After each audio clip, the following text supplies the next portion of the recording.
Akhlak Nabi itu bisa buat orang yang benci sama beliau jadi jatuh hati kepada beliau. Kalau kita udah jatuh hati jadi benci. Kebalik. Nabi orang yang marah kepada beliau jadi jatuh cinta. Kita hampir jatuh cinta jadi marah. Kebalik nih akhlaknya.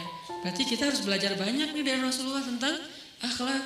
Beliau tuh bisa bikin seorang perempuan yang suaminya baru terbunuh, ayahnya terbunuh, pamannya terbunuh, saudaranya terbunuh dalam perang Khaybar.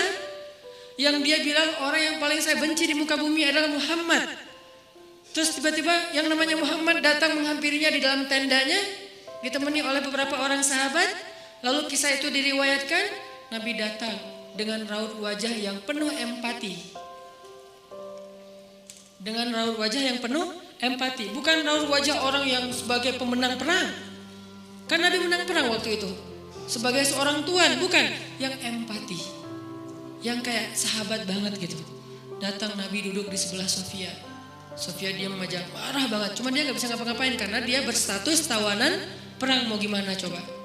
Mau dia tusuk? Gak bisa, dia sendiri. Dan dia takut bahwa dia akan diperlakukan seperti umumnya orang memperlakukan tawanan perang. Karena dia belum paham, belum kenal Rasulullah. Dia kaget ketika Rasulullah SAW minta maaf sama dia. Kaget, gak ada cerita orang dalam perang yang menang minta maaf kepada yang kalah. Ada gak cerita kayak gitu? Gak ada toh. Yang menang minta maaf sama yang kalah. Maaf ya kami menang. Jangankan perang, sepak bola aja susah nyari yang kayak gitu kan ya. Ini akhlak nih untuk kita teman-teman di Bandung dengan Persibnya, nanti di Jakarta dengan apa Jakarta teh? Persijanya. Nanti yang menang siapapun yang tanding, maaf ya menang. Dari mana lo akhlak kayak gitu? Rasulullah. Karena yang itu lebih serius loh daripada bola. Bola kan cuma permainan, entertain, olahraga kan. Gak seserius perang. Perang itu serius. Kalah itu meninggal artinya terbunuh.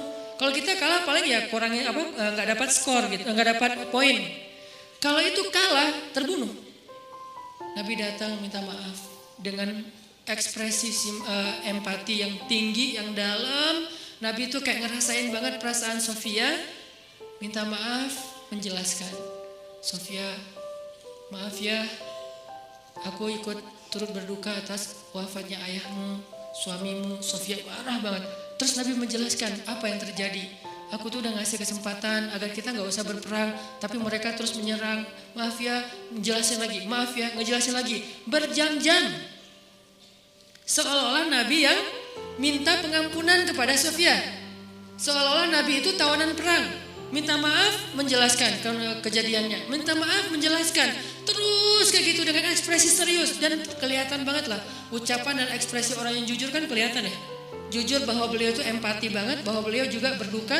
Terus sampai Sofia dari yang tadinya lihat ke bawah nunduk marah. Lama-lama ngelihat ke arah Rasul. Ngelihat ekspresi Rasul serius banget. Malah dia jadi kasihan.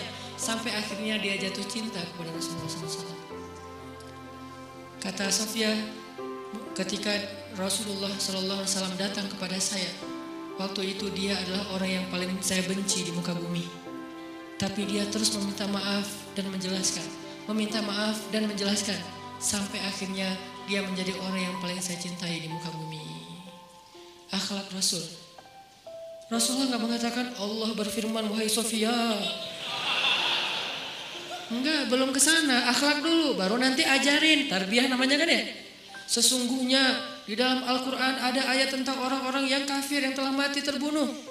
Enggak, Rasulullah itu tahu. Jangan ngomongin tentang ayahnya yang mati terbunuh, ibunya yang pamannya, suaminya yang mati dalam keadaan kafir. Nabi enggak mau ngomongin itu. Kenapa? Menjaga perasaan Sofia. Kok masih dijaga sih perasaan? Kan mereka beda agama, mereka orang kafir.